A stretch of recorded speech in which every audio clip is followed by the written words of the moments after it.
Alors, on va continuer à travailler sur les puissances en parlant de la notation scientifique.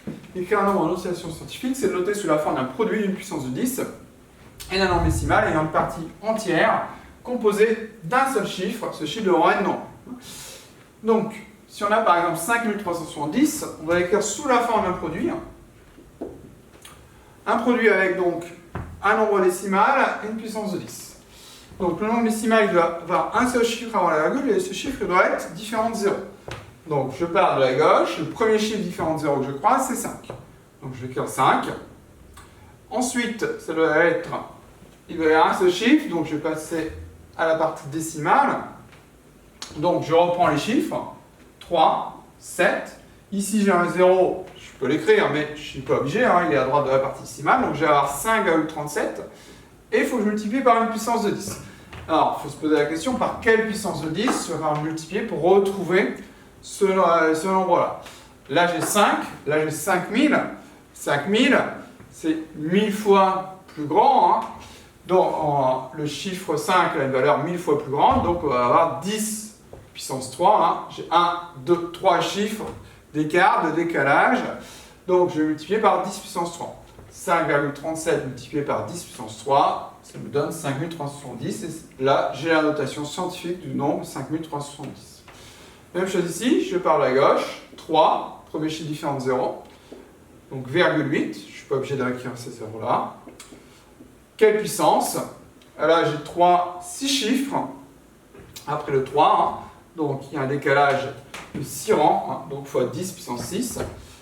Ici, même chose, mais cette fois-ci, j'ai pas un nombre grand, entre guillemets, j'ai un nombre petit. Donc, on part de la gauche. Premier chiffre, il doit être différent de 0. Donc, 0, 0, je passe à 5. Je vais donc avoir 5,3 fois 10. Là, 5 est 100 fois plus petit que si j'étais le chiffre des unités. Hein. J'ai un décalage de 2 rangs. Hein. Donc, fois 10 puissance moins 2.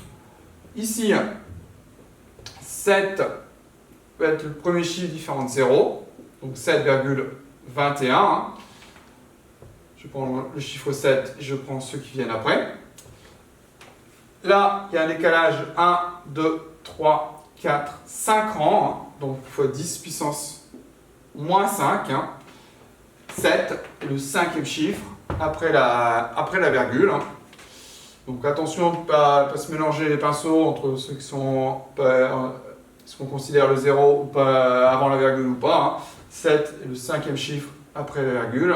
1, 2, 3, 4, 5. Hein. La virgule elle est là, alors qu'ici elle est ici. Hein.